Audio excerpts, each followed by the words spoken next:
Hello and welcome to another Jujutsu Kaisen video. I'll be talking about something I've been seeing going around. People saying that JJK has some weak side characters. I'm not talking about in terms of strength, but as fully fleshed out characters. I have to strongly disagree with these statements, but I would like to explain my reasoning on why I believe JJK has some great side characters. So I'm here to tell you all, stop hating on JJK side characters. First, I'll get to some of the strongest side characters in the series, Nanami being one of them, one of my favorites as well because of how much he loves Yuji and all the other students. He plays a vital role in helping Yuji understand the cruelty of the Jujutsu Kaisen world. He always puts his life in front of his students in order to save them. He is the best father figure Yuji could ever ask for. Nanami is very fleshed out, very understanding. You understand his views of the world, his abilities, and how he would react in any situation. Some of my favorite moments are him telling Yuji that it isn't a sin to be a child, expressing that he understands what Yuji is going through and that he'll be Yuji's rock in his time of need. I know it's anime only, but Nanami coming out of the Jujutsu Kaisen Zero movie using 4 black flashes in a row in order to stop his student from dying was big dick dad energy. Also, speaking of big dick energy, when Nanami pulls up to save Nobara, he is cold, calm, and collected. He doesn't have time for that bullshit. He needs answers to save his kids.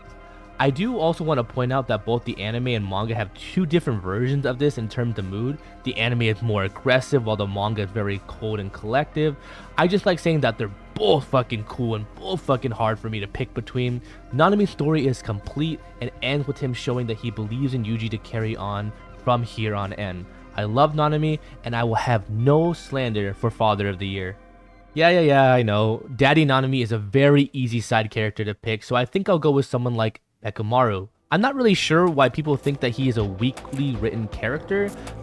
I'm not sure if people understand the character's full motives. He wanted to be with his friend not only via his robot, but truly be there in person.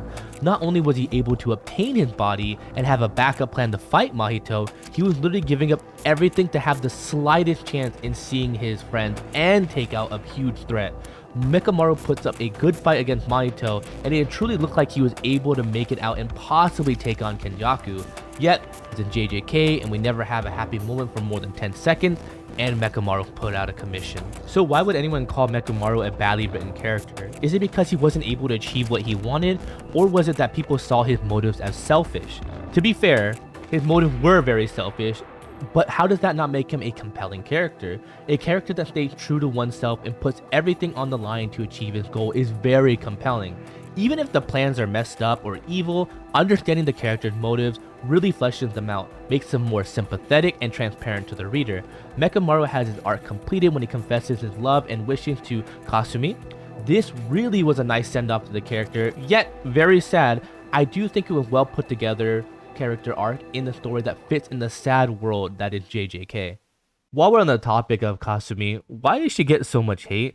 She isn't this useless character that's deserving of hate. Her first interaction was with Maki, and to be fair, that's a shitty situation to be in, depending on your point of view. She completely gets wiped by Maki and then gets put out of commission by Inumaki, yet she radiates personality.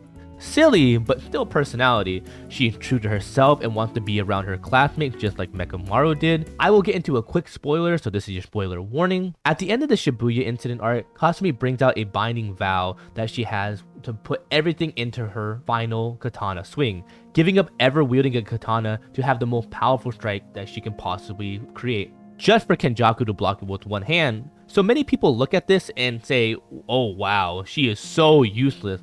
But do people truly understand what she's doing? So she gave up everything to do that swing. She wanted nothing more to put an end to Kenjaku and put everything she had into that swing.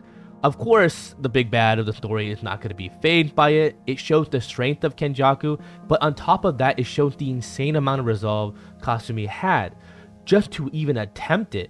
Not every side character needs a flex moment or a power up. Sometimes it's just nice to understand why a character did what they did. She wanted to end Kenjaku in order to stop all the deaths, and I respect her for even attempting it or trying it. That's why I think that she's a fine side character. I also don't want people talking about JJK having weak female characters. I just think because a character isn't on the same level of depth as others doesn't mean that they are Sakura. Lastly, I want to talk about a person I feel like gets a ton of hate for no real reason, and that is Mai. I don't think people really understand that characters can be different, and characters don't always need to be wanting to fight in shonen.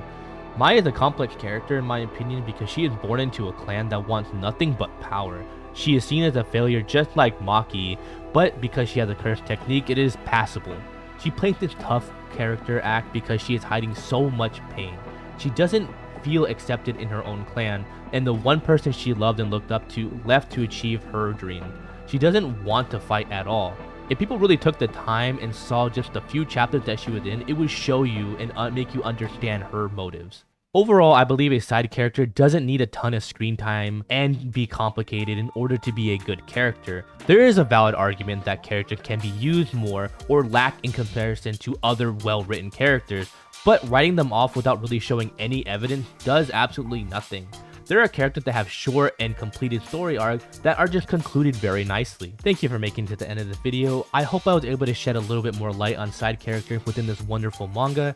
I do understand where people are coming from, but I think their reasoning is either not well put together or just not there at all.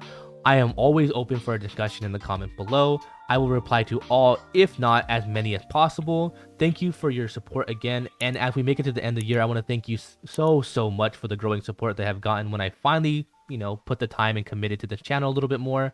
And with that being said, I'll see you when I see you.